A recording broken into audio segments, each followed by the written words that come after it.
morning.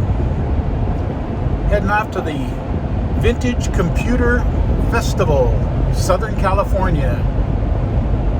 Today's the 17th of February, 2024. We'll be at the event very soon. It's 10 minutes after 8. I've been driving about an hour and a quarter, and I'm looking forward to today, and I hope you are as well. I hope at least you get something out of it.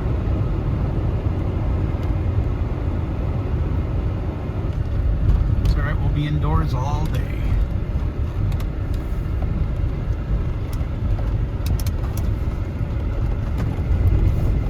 We're about 15-20 minutes from the beach right here. We're in Orange, near Disneyland and Knott's Berry Farm and the Crystal Cathedral and all that stuff.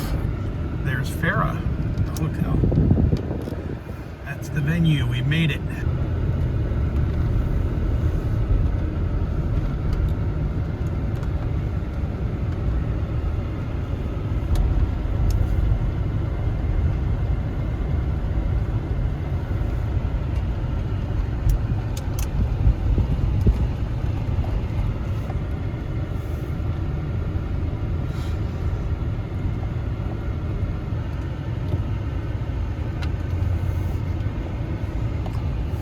Looks like we found it.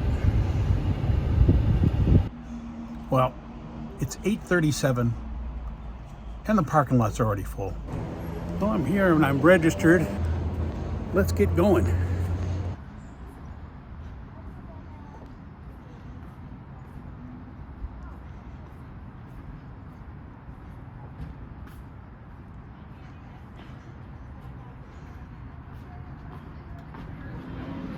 Purchases for purchasing.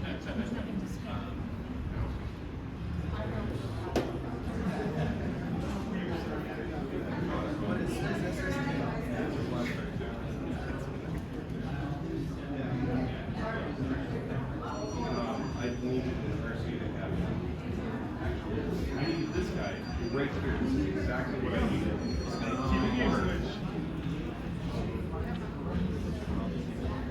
Oh, yeah. For little guy. Little man. Yes, that's right. Yeah.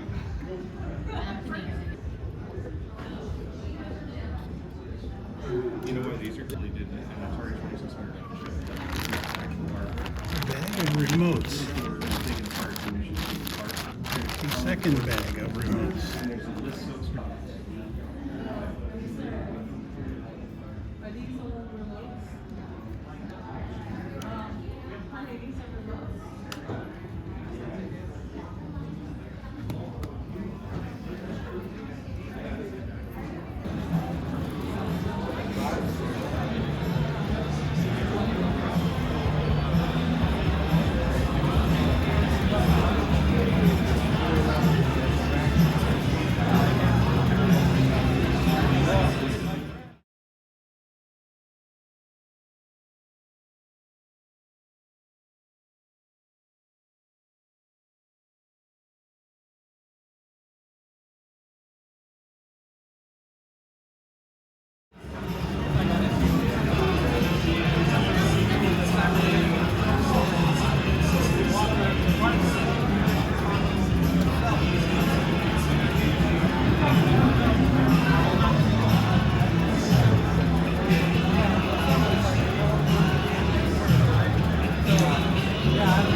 My people haven't talked to the right people yet. When I come here, they get it. They get me. That's right. This is an amazing collection. This is really great. I've got some of this, but maybe only 1%. I went a little cuckoo during COVID, to tell you the truth. No, I understand. Everything is modern. None of this is vintage. Oh, I know. It's all beautiful. It's all brand new, but it's all based off the original. Yep. Yeah, they're all Some is really replicas, faithful. reproductions, Right. tributes, you know. The Enigma machine, I've never seen that. That's pretty amazing. The Enigma, Oh yeah, that's a that fun thing's one. incredible. Yeah. What's fun is you can actually find old German World War II high command encrypted messages and set the rotors and the plugs and decrypt them yourself. Oh, that is awesome. I had a fun with that one. What's this thing right here? This is the lunar lander computer. Oh my gosh. So it gets even better here. What is your name, Robert? Robert, yeah. ACKR. What is that? Acknowledge. Acknowledge. There you go. So if you do, Robert. verb 16. Okay, wait a minute. We do this here. We got verb 16. And then enter. Oh my gosh. And noun 68. Noun 68.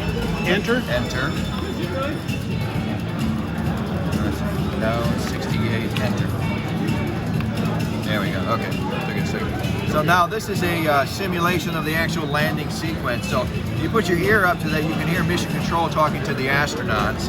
And this is what would have been displayed. So it just threw that 1201 alarm code here. They're going to restart the computer. Good Lord, we're coming into the... And so you can see this is the descent speed in feet per second, and this is the altitude over the surface. And this does all the way down to the Eagle has Feet landed. or meters? Back in the day. Feet, okay, back in the old days. Yes, All right. Let's get our units. Let's get our units correct. That is... No. This is a reproduction. Where did you find this? Both of these. Where the heck? He's a guy in Georgia who does these kits. It's called the Open DSK and the Open. This is the Open DSK, Diski, and then the Open Enigma. And he has another one called the Open Anti-Cathera mechanism. Which Oh is my the gosh. reproduction of the Open. Hardware. That's I haven't awesome. built that one yet, but it's on the list to build. Is this like a little Pico, little tiny It's a Kenback. 4-bit or? The Kenback 1.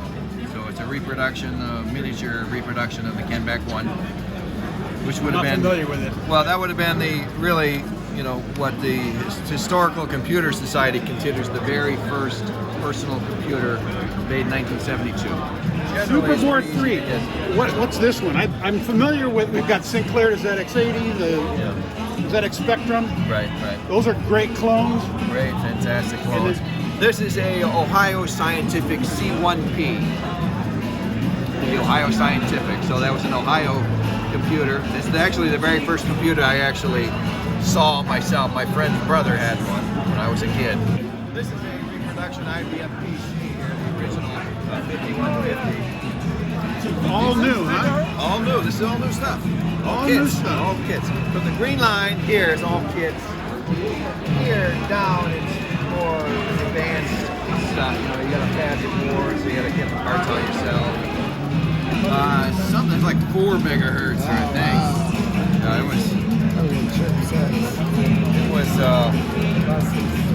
It wasn't much when it came out, but it's definitely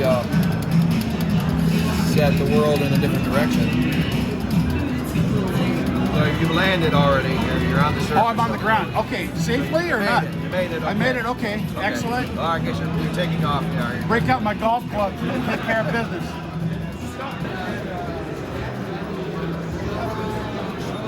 I went to school in Battle Creek. That's why I went to college at KCC.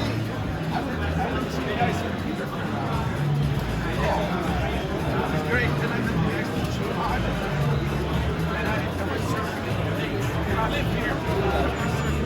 Lake Michigan, surfing in Lake Michigan. What? Yeah, a little tiny. Yeah, I know. Little 1 foot waves.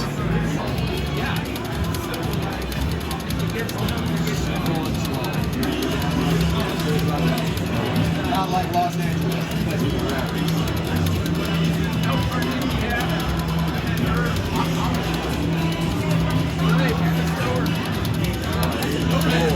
Real, like horse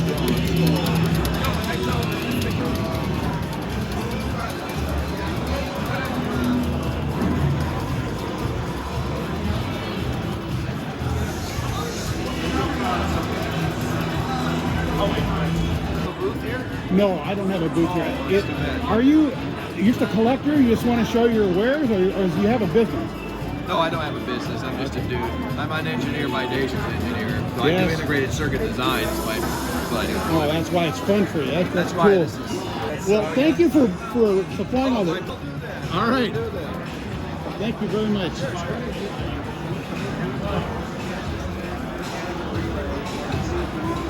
Still trying to find a color 100.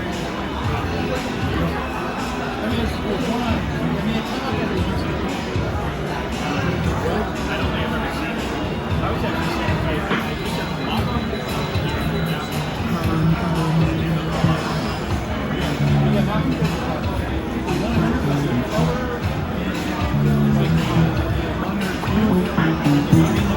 it has the bezel that makes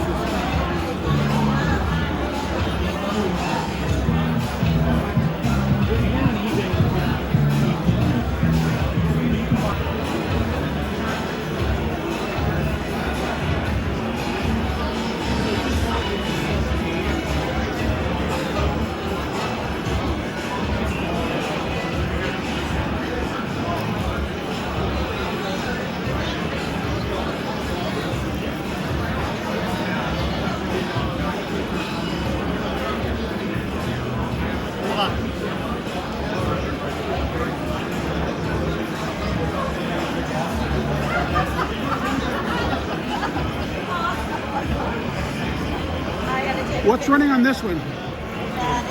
SMSQE. The what now? SMSQE. It's actually a. There we go. Oh, okay, great. So it's this mission right here, 268. It's basically an FPGA Sinclair QL, running the same OS and software you can run on a legit QL. Except like a QL, which is new and modern, you can just buy one. Right. Well, the reason is there's a new machine out called an Agon Lite. It's a small little 8-bit computer, brand new. Runs the Easy 80 CPU.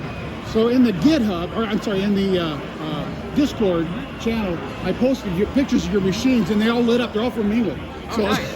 they're all enjoying this right now. They're going to see this video. So, hey, how you doing? Just to let me know, like, hey, make them jealous. This has a kinetic in it. Kinetic CPU. Well, they were impressed with this. They already knew exactly what that was. Oh They're yeah, having they are fun. so hard to find in the US. Oh man, I've never seen one. So thank you very much for providing it. Yeah, no problem. It's a treat, truly. And of course, over here, I've even got one of these. That is a kick. Is this original or is this a repo? No, this is a real real Spectrum. Running NTSC or PAL?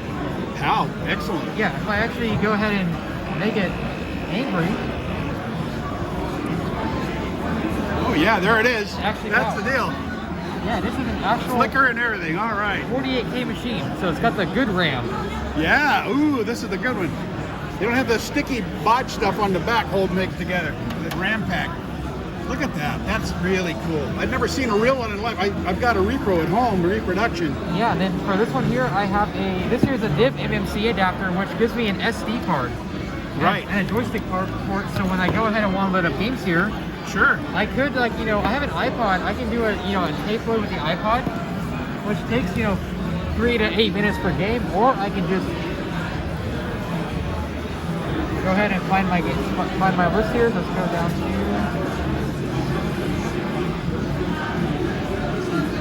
to recommendations from a British guy. Told me about these games. Told me they're all good. Cool. And I just go like Chucky Egg 2, and it's loaded.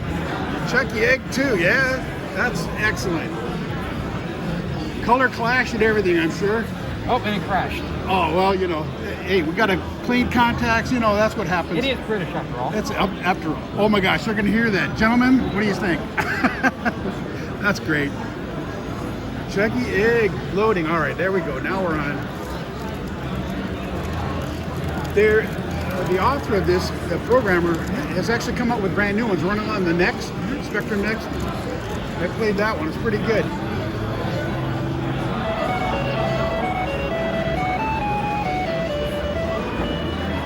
Yeah. Excellent. I want to remap my controls, so I'll redefine the controls so people in the US can play this game.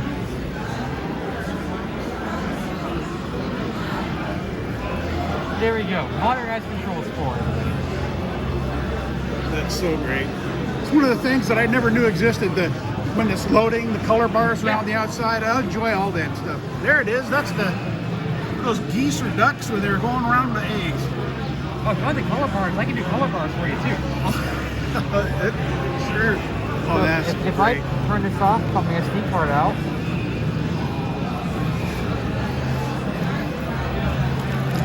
Let's go with my load.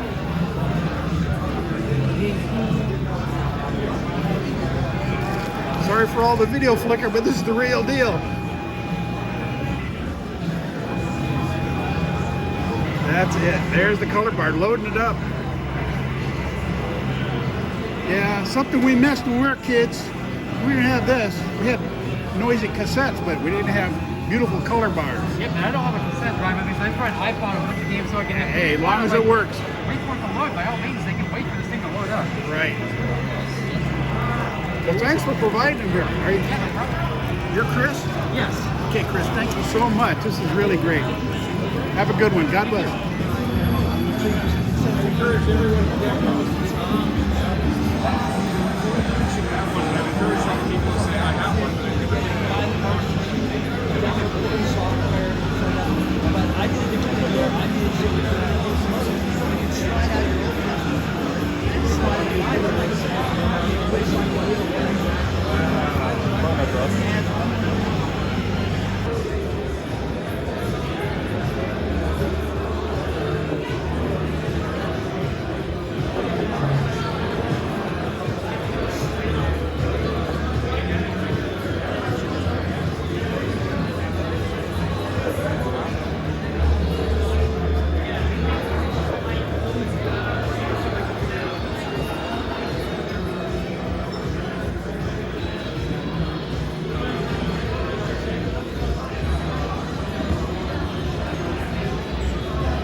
What'd you find? To the restaurant, all the way down past the cafe, you hang a right, you keep going down Past past the check bar? in. Yes, Okay. go by the bar, go right to the bar. Oh, Sit okay. down restaurant, All right. What time's he supposed to be here? good dude. You can go if you want, you're hungry. No, that's fine. I've been doing that intermittent fasting for about a year and a half, so I don't typically eat until around noon anyway. One apple, I found for one, I went from 220 to 180. I cannot get below I had to give up sugar and butter and bacon and eggs and ice cream.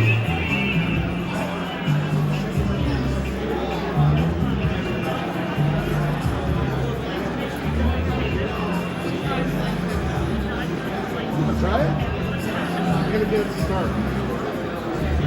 So what are you? Are you like a computer? Yeah, we're a museum.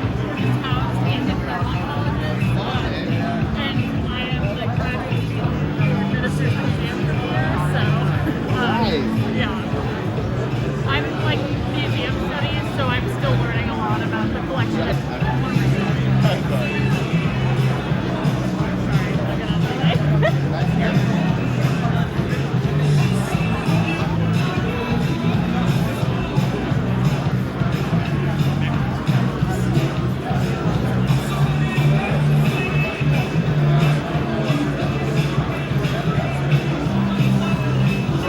You had to be a serious salesman to look this thing around. Right?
it plugs into cable, and where you can drag a.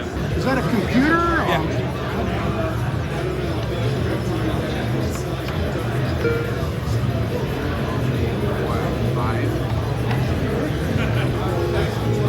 Is this an early precursor to like home shopping or something? Or video? Or what was this used for originally? So this is a personal computer. It released in Ottawa, Ontario in 1982. Originally, and it was only released there. It gets its operating system and everything else off the cable television head end. Okay. So every time you start it up, it pulls it down off the cable television head end. There's two boxes that look the same, but they're different, as you can see. The adapter on the bottom is the cable modem, and the computer itself is on top. And it connects via serial to the cable modem. The cable modem connects to the head end at 6 megabits per second in 1982, and pulls all the software down. If it needs it, loads it into RAM, and then it runs. NABU stood for Natural Access to Bidirectional Utilities, and initially it was supposed to have bidirectional capabilities for like email and uploading game scores and stock purchases and whatnot, but they went under before that happened. How long did they last? In Ontario, they were probably 5 or 6 years. Very interesting. Yeah, and it's a neat machine. It's super easy to use for people as well. Because it's designed to work with cable, it's a 10-foot It's a consumer interface. product in the home. They needed it to be easy. Yeah, and it's a 10-foot interface. So this keyboard cable, it's all bundled up behind there, but in total it's about 20 feet long. Wow. So that you can plug it into the computer and use it from your couch. As such, they also put the joystick ports on the back of the keyboard, so you can continue to use those from the couch as well. But yeah, if we go into network services here, you can look at their, that's what I want. And then we go into Know It All, and then it'll pull up a piece of software. It advertises that you as a little software as well. Did the software reside in the computer, or was it like a server-based system? It's at the cable head end. They had a server at the cable head end, and every time it would request software, it would grab that particular frequency that was sending that piece of software and break it down. Analog frequency. Cool. Here's your sort of PowerPoint slideshow that tells you things. So we have our pricing structure here, and look at rental. You would rent the NABU and the adapter for $10 a month, and that would get you the basic programs that are in the first option. The education channel was an additional $8 a month. Then we go along, and home management and local games were also $8 a month. We had a family fun channel for $5, or if you had education, it was $2. So all in, you were probably about $40 a month, which is about $120 in today's money if you got everything. Which you didn't need to do; it was all a la carte.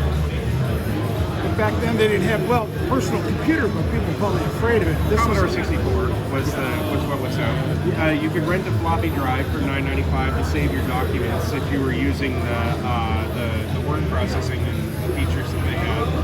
And because this was only in Ottawa, they had workshops as well, so you could go to the NABU headquarters in Ottawa and spend $5 on how to do this workshop.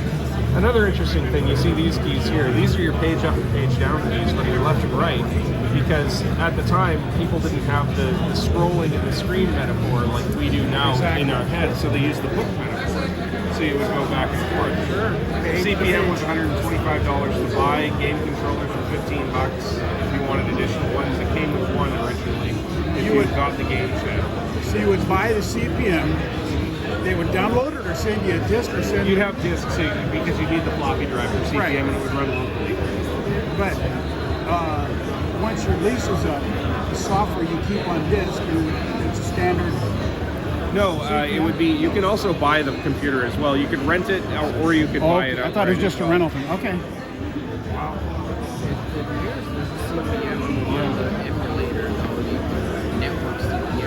That's not an emulator, that's just CPM on here. Yeah. There's CPM version. There's cloud CPM, yeah. So they are way ahead of their time. Yeah, they were. And you'll notice it had to reload the operating system to do that, but it takes us right back to where we were. Sure. We can go exit here. But yeah, these are all the channels. This is the network services. This is what you got for free, effectively, with the thing. And right now, Network Services has Network Guide. The Informer is their newsletter. Then you have Pac-Man, Hubert, Moonsweeper, because they just come out with them. So they give the games that they just released, they give everyone for free for a little while to get you going. Yeah. And then they have the Penny Saver, Amway, and an advisory committee for Naboo. So you didn't get a whole lot with that. They wanted you to have more. What did we do? Oh, Penny Saver? Oh, there's Moonsweet. Yeah, that's the ad for Moonsweet. We're going to the Penny Saver here. Now, how did you acquire the story behind the story here? How did you acquire the hardware, the software, the know-how to make this connect and work? So years ago, I had heard of this because I'm Canadian and I'm from Vancouver, and Canadians get very, very proud of their industry. So of course, this computer that was made by Canadians for Canadians was a big thing. Yeah. That's behaving oddly. Well, we love SCTV down here, just so you know. We're all for it. But so they had intended to move to the U.S. and expand into the United States. Right, they were doing, but because they were in Ottawa, they were trying to expand in Canada as well. But the United States were the killer market. So they were going to start in Alexandria, Virginia, just outside of D.C., because they wanted to get lawmakers using this and their kids using it. They knew what they were doing. They knew what they were doing with a lot of things. I mean, the industrial design of this is great. It looks good under a TV. The fact that the keyboard cable was long, detachable, and had 2 controller ports in it. They're thinking ahead. A whole bunch of other stuff. And I mean, it's basically an MSX.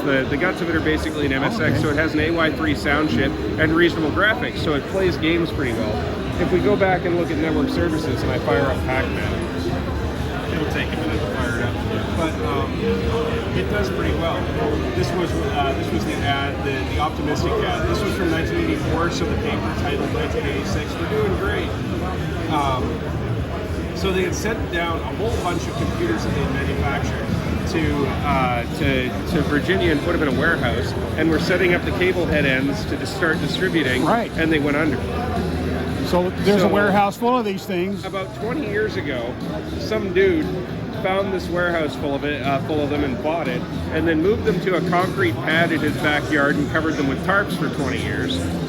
And recently he started selling them. So a bunch of people were able to buy these brand new in box, never opened, completely sealed, like me. Right. And I never thought I'd ever see one. I was super excited when I found them. Because there were so many available and they were affordable and they were brand new, they captured the zeitgeist of the community. And they started showing up on social media like, what do we do with this thing? We don't know what to do. It's basically a proprietary custom system. We don't know what to do with this. And then a couple of people who had worked for Naboo in the 1980s doing programming and whatnot pulled out all of their old stuff from the attic, their floppy drives and their Naboo PCs and such from the attic, and made it all available. And people, because the modem here connects to the computer, which is RS-422 serial, basic serial. Okay. You can plug that directly into a USB to serial adapter and run on a modern computer an emulator of the cable head end. And so when the computer requests software, then the computer's like, here you go. You and could sends push it over whatever there. you need or want. When it runs, when Pac-Man runs, is it running on a Motorola chip or an 8088 or a... That's a Z80. Because Z80, okay. Yeah, it's a Z80 with an AY3 sound chip and graphics chip that's similar to the MSX. Okay. So it can run a lot of MSX ports as well. The MSX community has been working to make it work as an MSX as well. I think Z80s, that's a Z80. Yeah. Zilog. That's a separate architecture. It's close, but not exactly the same as 8088s and all that kind of thing. But yeah, all Naboo software, because it's all very carefully curated. When you're running it all from the cable head end, it has to go through the company to be published. They all have, every program you start has this basic splash where it'll give you online help. Like if I hit the help button here, it brings you the help screen for Pac-Man that tells you the scores, what to do. So then we can hit go, and it gets us off to one player. And then we get I can't believe it. So we're going to lose immediately, but as you can see, it's a fairly competent port of Pac-Man. And interconnected thing. Can they do that with internet? So you could actually run your own server, and any of the guys that have these systems might be able to connect with you and have a system over the internet? Not really. They don't do, well, there's an IRC client for it, so you can connect to IRC that way. And there's actually like a couple of thousand people that have these now because he sold the crap out of them. They were $100 for a brand new 8-bit machine that no one had ever seen before. So people bought them. I've had a bunch of people who have come to the table today and say, I bought one, it's been in the box, I've never taken it out. And so I'm telling people, take it out, play with it. It's exactly. There is a community. You can see the server here that they've got. It's just It's a fairly. This is one of them. There's two different server software things. I just grabbed this one because I was having trouble getting the other one working over serial. But there's a bunch of different options here. Like we're running Cycle 1, 1984 Cycle 1 right now, which is just a particular set of programs and services that were updated with different newsletters and whatnot. There's also a whole bunch of other stuff that people have done. People put straight games on here. They program games. There's demos. So through this USB cable USB goes into the serial. server, into serial, into the back. And then it goes directly into here. That red cable. Okay, there it is. Okay, I get that.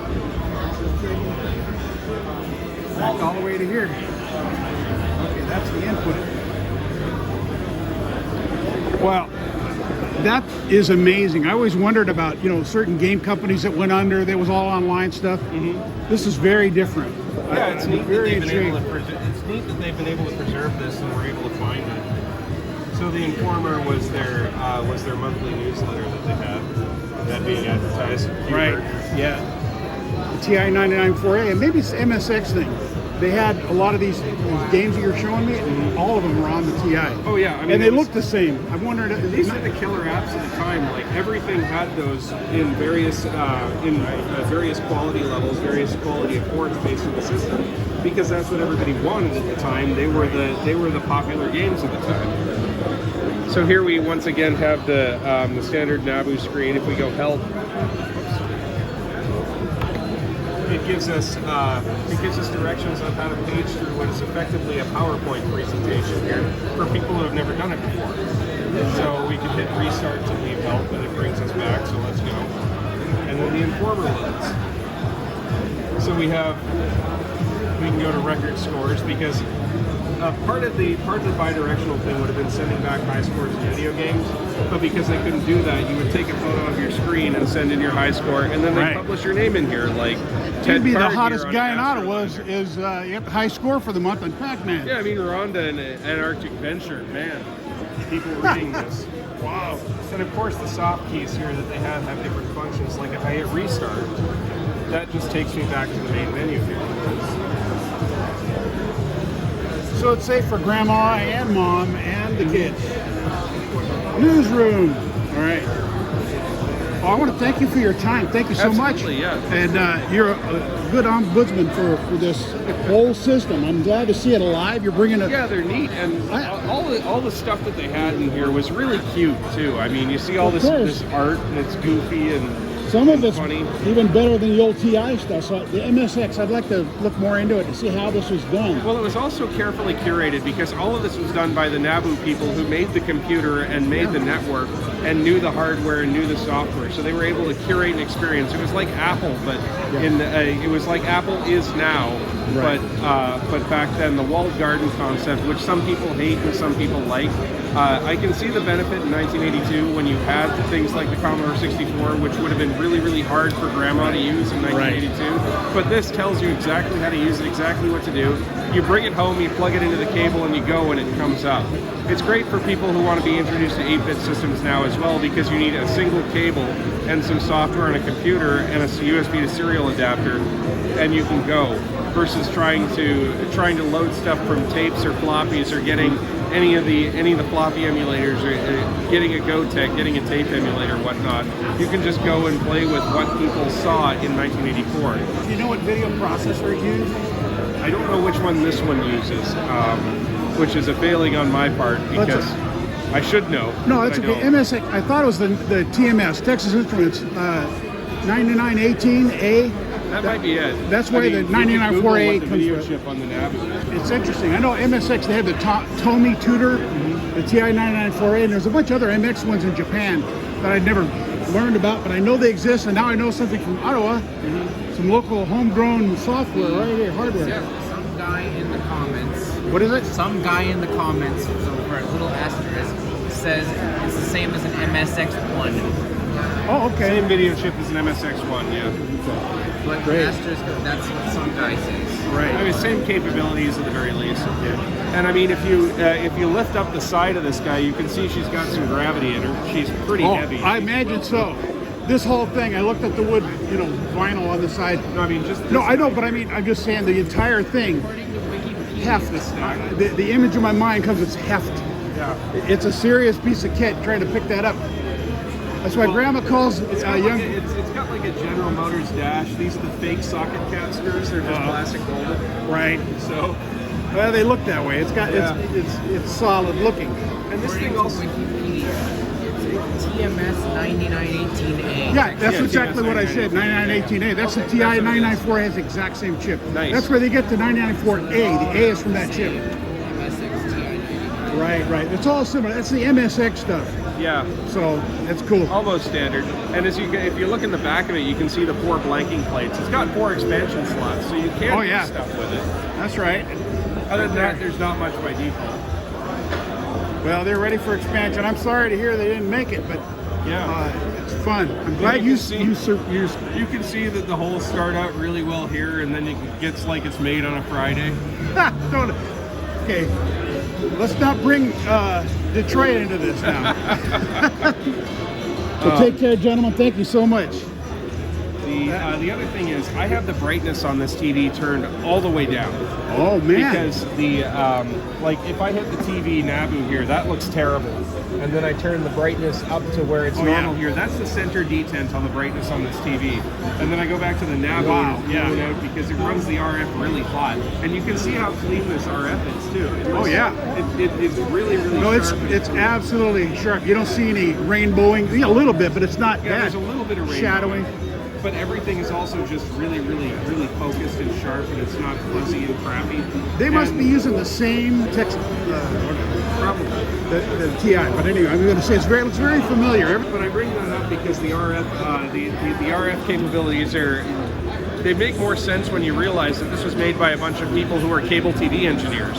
So they knew how to build an RF. They crank that thing up so they get a good signal. They don't Get have a to worry really about good that signal happening. and also shield everything properly. So I'm gonna We turn got to that call the back grandson over to get to tune it down a little too bright. It's kind of washed out, Grandma. Here.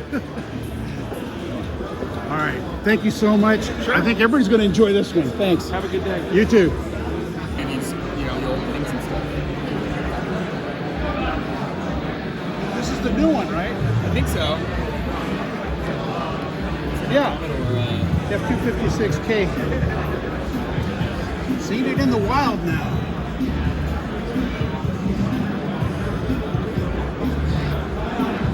Simon's not even touch well. It's like,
Ultimate 64 Elite.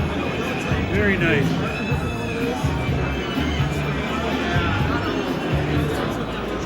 Good equipment. I think.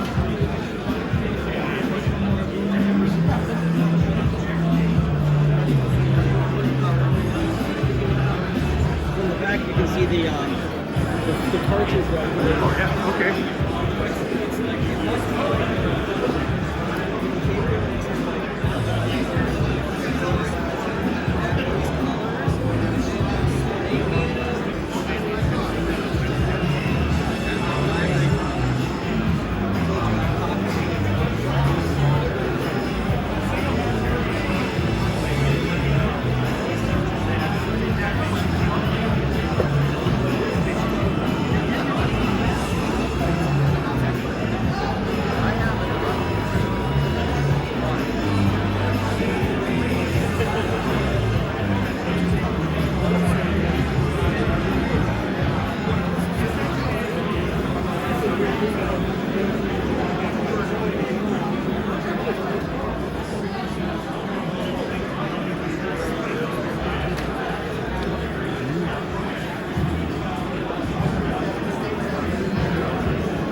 24-year-old tech?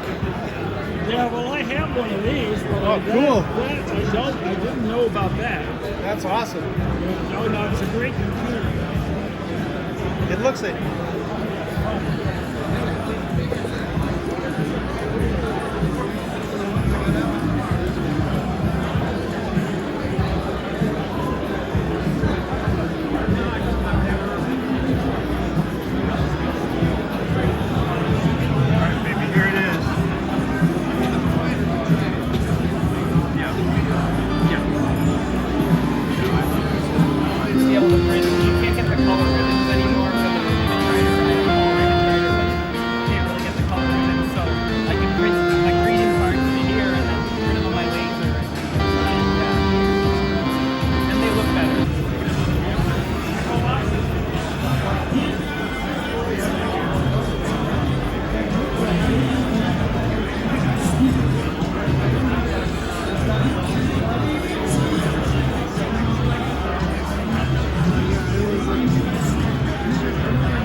Wire wrap? Yeah. Patience, my friend. Yes. Labor of love for sure. Absolutely. Those are some early prototypes. That replaced this. Exactly. This ended up being way too much work. Wire wrap was so much easier. I see. Instead of doing all the soldering. Yeah. And this is also less reliable. And you can't tell. I don't see a break. You get a cold weld and it just wouldn't work. Production lab. Very giant machine. They have all these things in there. We do that. Yeah. And they also have girls. Expecting everything, yeah. Well, we're gonna walk around. Okay, good seeing you. All right, Bob.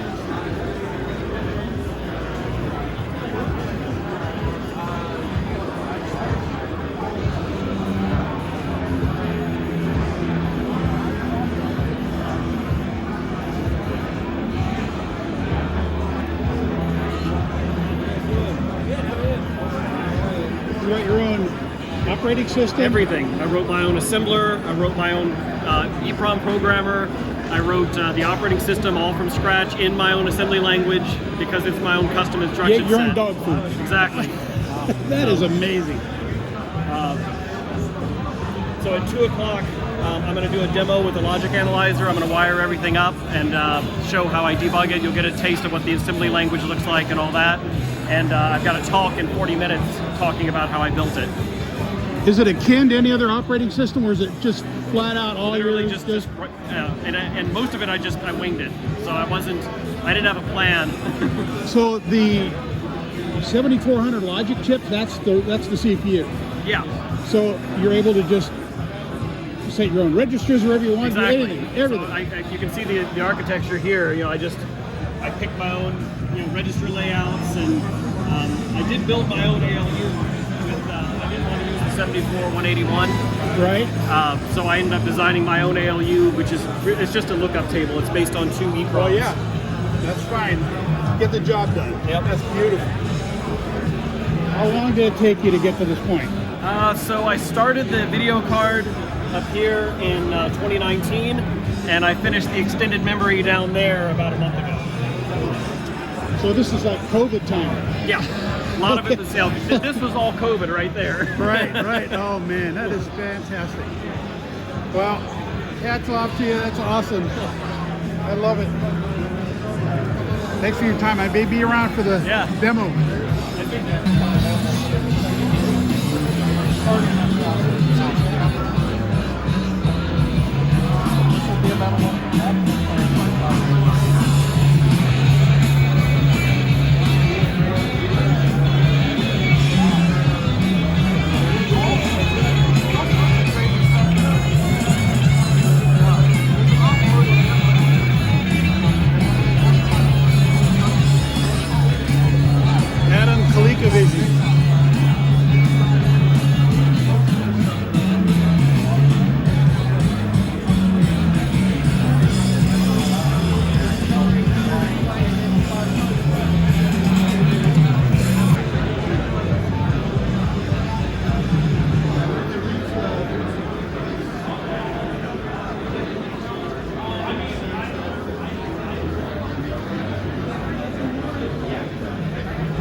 I've never seen this machine before. It's great. MSX. I know that. That will probably be a movie.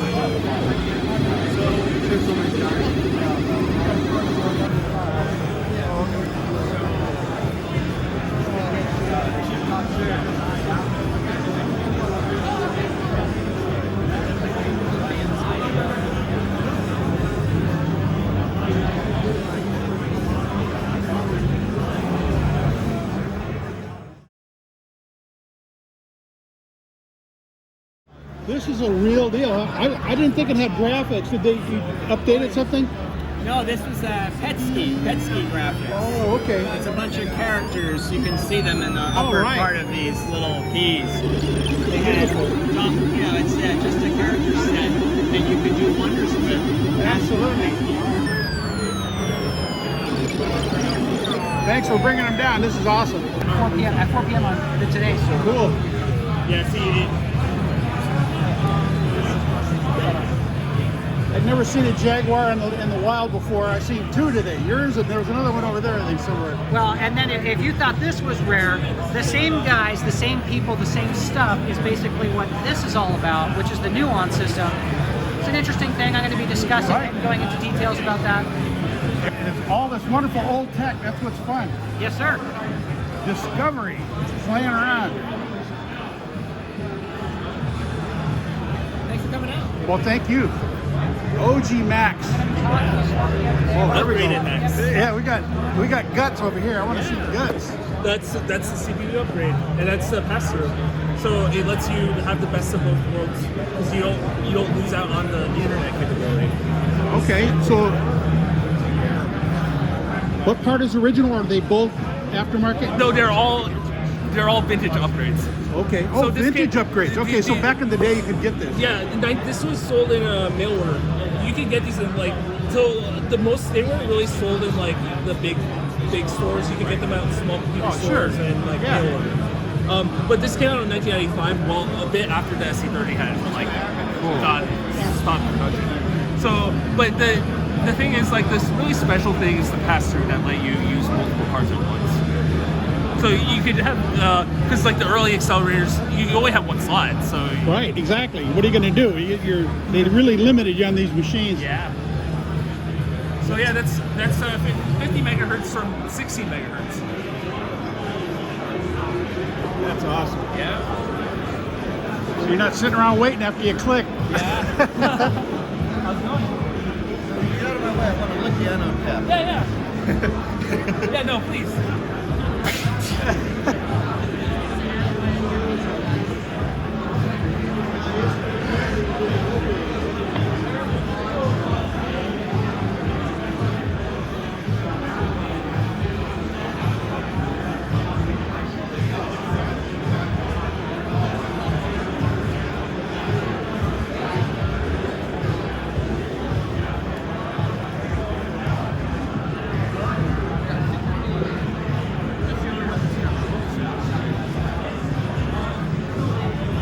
This is the catnip for people on the internet to come next time. All right. Very cool. I like it.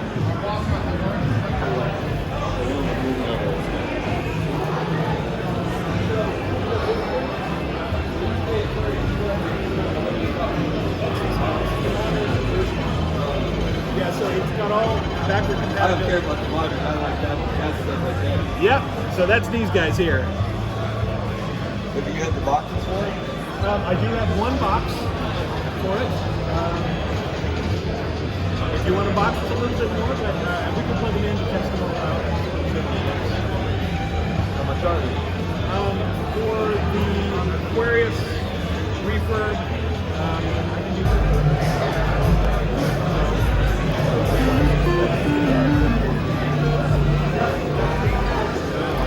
oh, the Nintendo wouldn't do their own boards. No.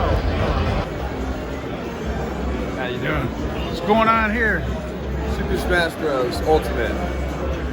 Smash Brothers Ultimate. My grandson knows all about it. Oh yeah? Yeah, this is the game. 12 years old, and that's one of his favorites. Oh yeah. Him and his buddies. Yeah. Hey. So we showed off these two cartridges. This one's got a... Is that Nintendo Switch running it, or? Yeah. Nintendo Switch. Yeah, I got one. Got two. Two? Yeah. That's cool. We have a lot of fun. Yeah. This one's got a Pi. We start doing our networking, we're clearly going to have to adapt to FujiNet, because that's where the momentum is. That's very cool. Let's see if I can get this to start that Devo video again. Just found my LAN server over here, and page 813 is Devo. Oh, that's awesome. Do you mind if I take a picture? Sure.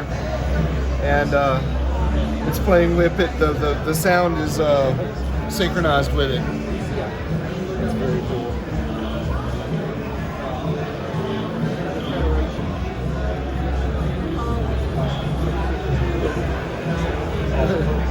Give me an overview of what it is that your product is, what you're doing. So what we're really showing off is a board with a Pi Pico W on it. But we're also comparing it to this cartridge that has a boot ROM and an Ethernet chip in it, made by Rick Newland in Wisconsin. And I've been writing software for it for the last year or so.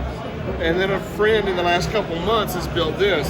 And that Pi Pico W can replace both the boot ROM and the Ethernet chip and do a lot of other stuff.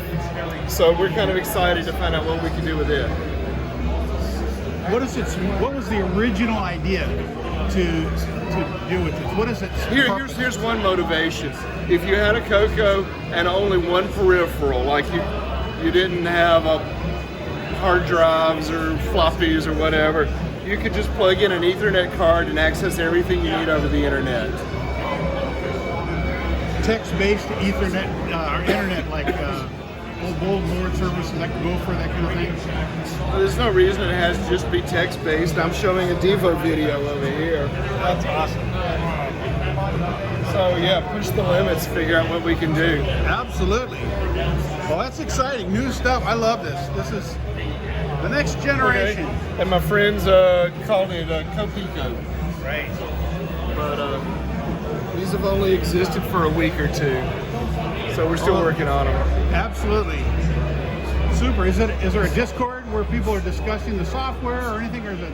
The Radio Shack Color Computer Discord would be the umbrella Discord for all of this. Okay, great. It's called Coco Discord. All right. Thank you very much for your time. Appreciate it. All right. Good luck. Thank you. What if you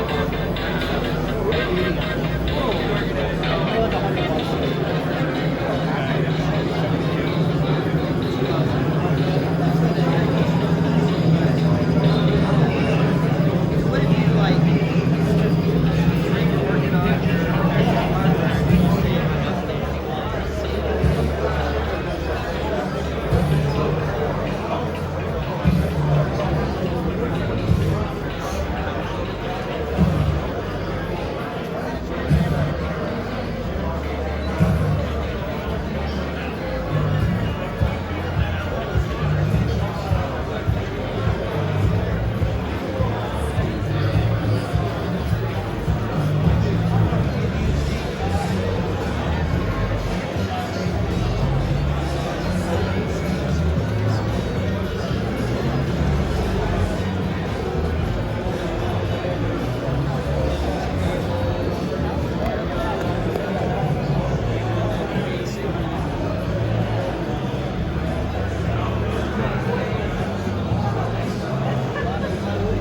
Vintage Retro Systems. That is the A256K. No, not the A, excuse me. It's the F256K. Okay. And this particular one has the RAM expansion cartridge. I've also connected up the 1591, which is a 1581 clone. For a hobbyist, who would be most interested right away with this product? For those who would like to tinker around with these, this particular one was designed for gamers and what do you call those? Demo coders. So Stephanie designed these to be cool gaming, and these weren't designed to be Commodores.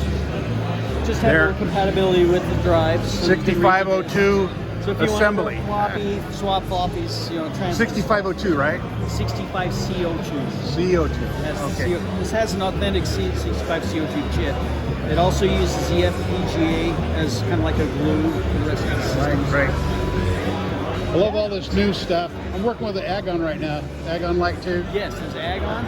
We have Phoenix Retro Systems, Commander X, and the Mega 65 Project. Those are the, absolutely. It's really interesting because now we've got these new systems that are up and coming. So it's for anybody who's looking for just some other little hobby to get into. Exactly. Our caps with propellers spin quicker than anyone else. We're the geeks of the world. I love all this. It's totally geek, and it's a brand new system. So we're working on software, building up our software base for it. Well, thank you for keeping the nerd flags flying high. I'm with you. I'll stand right next to you. This is great. Your name? Chris Zimmerman. Chris Zimmerman. You've got that beauty down in... Go by Commodore Man. Commodore Man. All right. Where can people find you? CommodoreMan.com. Oh, excellent. And I'm around, so I'll go to some of the shows. What is it that... Do you have a business associated with the equipment, or is this a hobby? How is it? It's all hobby. It's all just hobby. So it's all interest. Stuff that drives me. So you could have worse hobbies in this world. Well, I don't know. It certainly can be expensive. Yeah, bottle cap collection is less money, but it's not as much fun. No, and that's the whole point. Is there's just so much fun involved. Each little system has its own little quirks and things, and it's just fun. I have a lot of fun. Well, I look forward to seeing you around. Next time you come, you bring other equipment, different things often. That'll be working, right? I hope so. I usually go themes. Every year I'll do a different theme. I've done a theme with printers, and so I had tables spread out with printers. Yes. I had one event where I had 4 tables It's nothing but monitors, CRT monitors. I've done Commodore disk drives. Every single type of Commodore disk drive, I brought them out and displayed them. So Well, can you show me the big machine on the end? Yeah, that is the newest acquisition. Power it up. I know, yeah, Fire it up. It's really bad. So this is a Data General Nova 4, which I had recently acquired from an Napa Auto Parts store up in Oregon. So this was very, very new. I ran up there, picked it up. It hadn't even been out of my van until I brought it in. So it's early days.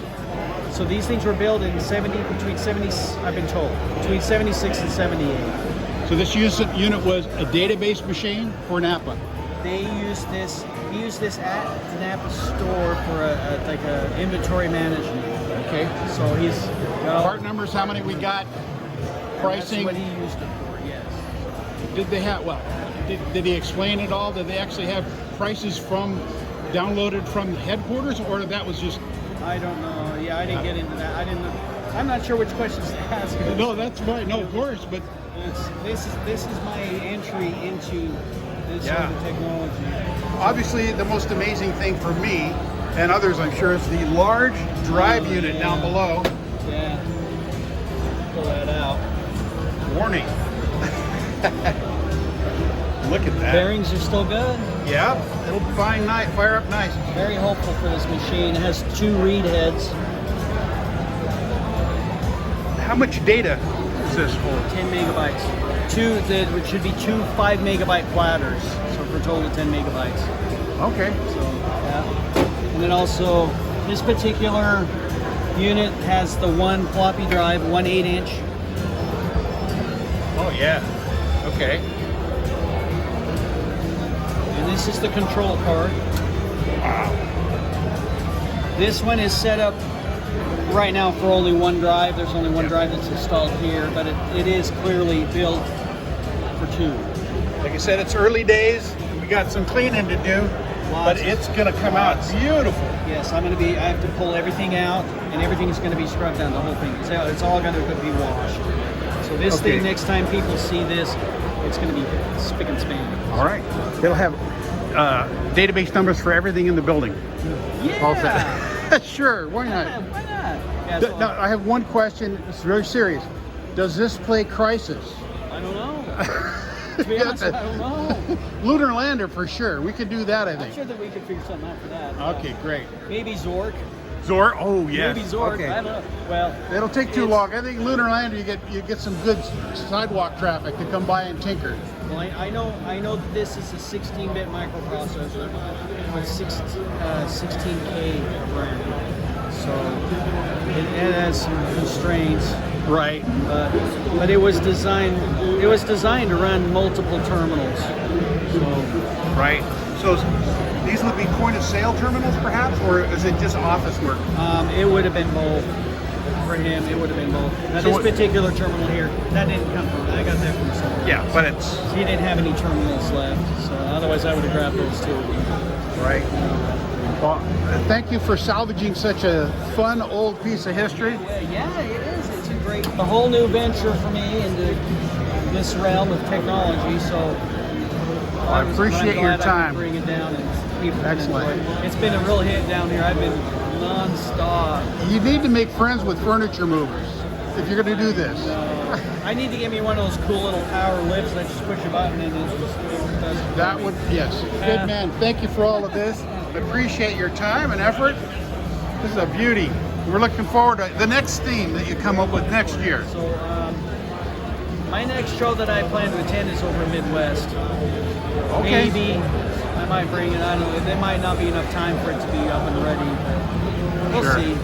Well, good luck. It's going to be hammer and tongs getting this thing running. Yes, it is. But it's worth it. Do you have the original code, the original operating system still on disk or no? I don't know yet. I don't know what's on those platters. So until we know, you might be able to salvage. Hopefully, you're. Yeah, we're crossing our fingers. We hope to flux and to save, to archive. Right. You need to video this entire process. This is, I'm sure a lot of people would love to see how this comes together. This would be a great. I had several people comment on that. Truly. So that's definitely something that I will be looking at. Okay. Well, I thank you very much, and you have a good one. Take care. Hello there. Hello there. How's it going? You've been pretty good. You've been busy all day. I didn't want to interrupt your sales and all. Oh, I appreciate that. Thank you. But I'm amazed, and I've never seen the Aquarius computer before. Oh, really? Can you give us a little history and then Absolutely. tell us where you're all going? Sure, go on back in the office. Back in the office. So, in 1984, when I turned 17 years old, I was working at AMC Spring Sale 6 theaters in Kansas City. Ooh. And on the way into work, KB Toys. Nice distraction for a young teenage guy like myself. And I'd always wanted to do computer programming. Right. Single mother, so we didn't have a lot of money. Now I could buy my own computer. So I bought the Mattel Aquarius bundle for 99 bucks. The reason I was able to buy it so cheap is because Mattel had discontinued it and the Intellivision due to the market crash of 83, 84. Right. I used it that for about was 2 that was years. the time. Absolutely. I used it for about 2 years, graduated to a Commodore 64 and then a Mac. And then I started to, after I'd grown up, I got a little guilty. I'm like, I gave up my first computer. So I got one back, I got into the community, started not only collecting them, and I'm not much of a collector, I just like to see the pieces, but also starting to develop for them. Sure. So I reverse engineered the motherboard and made it available for anybody who wants to build one. I developed a couple of expansion ports for it to do composite AV, HDMI output, USB input rather than tape drive. Tape's great until you have to wait for it. And then most recently we developed the Aquarius Plus, which is like the next iteration of that. It adds sprites, bitmap graphics, more sound, and it's all backward compatible with the original Aquarius. Excellent. Yeah. Well, thank you for your time. These now, do you know how many games, how many were produced generally? Well, I don't know. I know that when Mattel decided they were going to get out of the electronics business, they paid Radifin to take the old stock back. And if you were ever trying to get a timeshare condo, and they said, you get a free computer if you listen to our spiel, they would give you one of these typically. It was typically the Aquarius. So Radifin did okay with them. They sold them. They sold them to other companies. Like we've got an Arabic version on the ends. Yes, I'd seen that. And so they modified it so that it could do the right to left typing. Sure. And I would say Radifin doesn't do anything small. There's no way that they ran anything less than 50,000 of them. Are there that many in use? Of course not. Most of them are in closets or garages somewhere. Sure. We've got about 150 of the Plus that we've sold. People can always play on the emulator. It works great. And we're trying to get people to develop new games for it. What programming language does it have natively, and what is available? Well, it uses BASIC. We have a modified version of it that we're using that's much more modern called Plus Basic. It lets you do sprites and sounds and a lot of the stuff that you had to do some peeks and pokes in previous systems to do. We still do peeks and pokes, don't get me wrong. Absolutely. But you can also develop in Z80 assembly language. You can develop in C. There's a couple of compilers for it that will work. And if you happen to know Verilog, which is a hardware definition language, you can actually develop your own core for it and run whatever you want. What's the main processor? What does it run on? It runs an actual Z80, both the new one and the old one. The Z80? The Z80 processor right there. Are you running into like the EZ80, or is this the original old Zilog Z80? Zilog Z80. Now I'm All sure right. this is some off-brand because it's fallen out of patent years ago. But we now use an ESP32 as the governor system. It boots the system up and takes all of those legacy chips like the sound chips and the PLAs, puts them virtually in the FPGA. ESP, so that's your I/O Correct. device, ESP32. Yeah. Is it talking back and forth serially between the... I2C squared, yeah, I2C bus, yeah. It's a serial. How many lines back and forth? Just two or Just one? two. It's a two-wire interface. It's very fast. At boot up, since our FPGA is completely volatile, at boot up the ESP sends the core to it. That's why we're also able to emulate like a Sega Master System very quickly.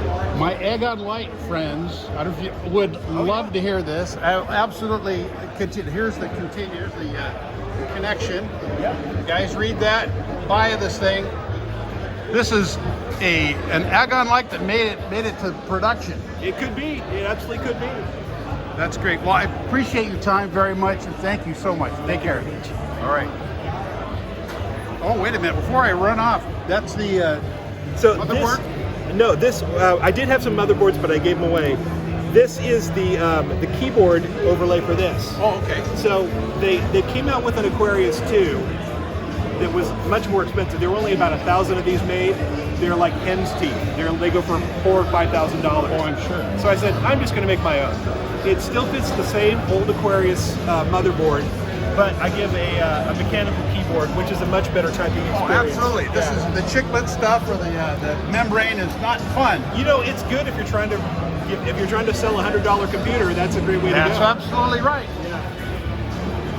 Sinclair agrees with you.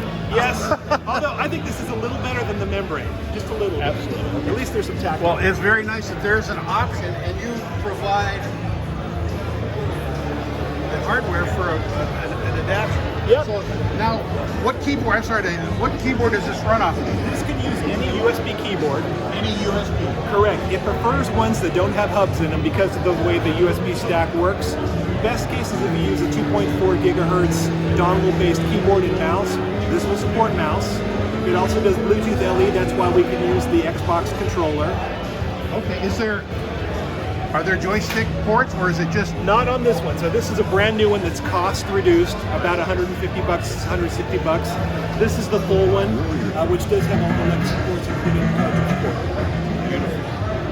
Well, I'm intrigued. I'm sure a lot of my friends will now be intrigued. I appreciate it. Thank you for your time. Thank you, Rob. Take care. So originally, they prototyped an FPGA. Can you give me an overview of your product line? Yeah, so we design and sell SCSI device emulators. So it can act as like a hard drive, CD-ROM drive, tape drive, and it can emulate multiple devices. So you can emulate like 7 devices on the SCSI bus. Right. This one has a special feature where we call it initiator mode. You switch that on, and it can image a hard drive into the SD card. And then you switch it back, and it acts as a hard drive. And then it's imaged. That is fantastic. So it's a way of archiving old SCSI drives and putting it into a fast format, an SD card. Yeah. And then you can take that SD card, put it in your computer, and back up your hard drive in multiple places. That solves a lot of the issues with old drives that are going away over time. They're slowly degrading. Yeah. Magnetic media. But then what do we do with our SD cards? You got to work on that next project. Next gen. I mean, you gotta take the SD card out and put it in your computer and copy that and put it somewhere safe. But yeah. Thank you very much for your time. I'll get your information here for everybody.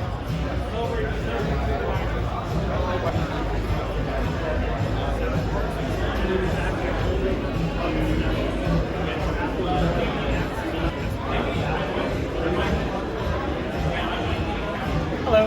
Hello there. How's it going?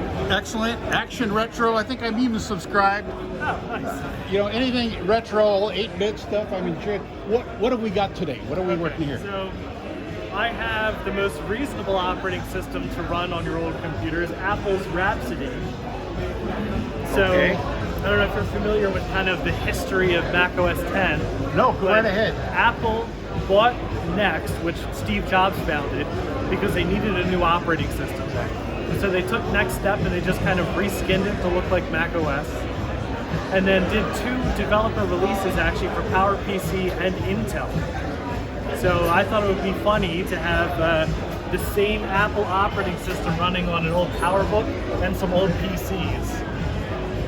Well, yes, I agree. It kind of looks like an old 90s Hackintosh, kind of like. That is awesome. And it's compatible with any other programs? Well, that's an issue, right? Yeah, well, especially the Intel version is not very compatible with anything. Very limited drivers. Right. I bought this ThinkPad specifically because it's the most compatible with the drivers in Rhapsody. But it runs much better on old Macs. So there's a form of breakout going on right here. Yeah. What's Rab? I actually don't know. I opened it, it doesn't do anything, but it looks like... Yeah, many things in Rhapsody are not obvious. It's a labor of love, that's for sure. I saw the Amiga ball bounce around in there. Tell me about your channel and the directions you're headed these years. Oh, geez. Well, somehow got over 100,000 subscribers, you know, interested in weird things like this. And yeah, hopefully just more weird things like this in the future. Yeah. Well, we're rooting for you. This is awesome. Well, thank you. Thank you for your time. This is great. This is great fun. My friends are going to love it. My Apple guys are they're going to roll their eyes, but that's okay. Well, thank you for stopping by. Thank you. Take care. Okay, of all the machines, I watched you 2 days now. What's your favorite? I haven't really chose one yet, actually. Well, I know it's hard to choose one, but okay, in general, what do you like? There was I don't think it's here right now, but there was a touchscreen, really old computer and had these green Lunar lights. Lander, where the green screen. Yeah. Oh yeah, that was the one. The pin-based. Yes, right. that was I think the I one. might have caught you on I think you did. Yeah, that was a That's good one. great. I like that one. That was it was challenging. Well, there's nothing wrong with a little Pac-Man on the side. Yeah. But when you get serious, it's Lunar Lander. Lunar Or Lander. nothing. Yeah, for sure. Awesome. Have a good one. All right, you too.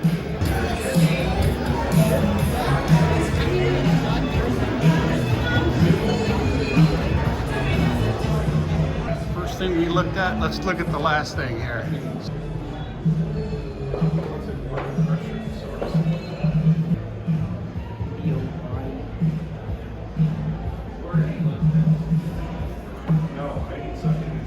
Well, they still got some remote controls left.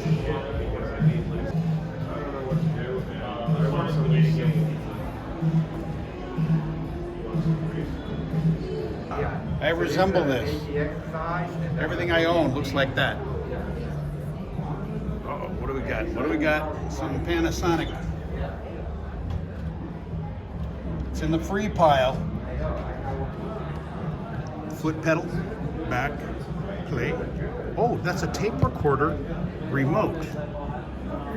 Oh my, that's this mini micro cassette system with a foot pedal to make it go forward and step backwards. Oh my, if I was heavy into little cassettes, I'd be very interested. But I already have way too much stuff. We're going to move on. That's it. Time to go.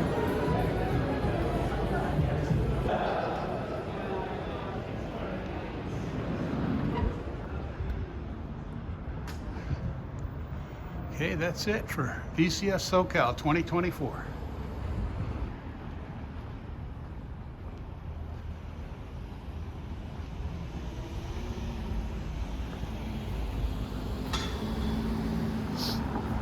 Well, it's a wrap. Vintage Computer Festival, Southern California version, 2024 is complete. It's a wrap. I'm heading home. It was well worthwhile. I'm glad I went. I'll go again next year. If you get a chance, an opportunity, and you like old 8-bit stuff, 16-bit, there was a real wide variety of interesting hardware there today and yesterday, and some really good breakout sessions. I missed those. I was too busy filming people. I'll be catching up online with all of the videos that they've got. There were so many wonderful things. So I hope you've enjoyed the video. I hope you got something out of it. I had a great time. I know I cut people's head off with the camera all the time. I'm looking at the wrong things. I'll try to edit all the bad stuff out that I can, but I don't want it to be too choppy. I like the experience of walking around and just talking to people. And I got to stop at Micro Center. I've got a little video on the Micro Center, I'm sure. That'll be a one and done. Another worthwhile place to go when you're down in Orange County. Don't miss it. And that's it for today. Robert, we're out.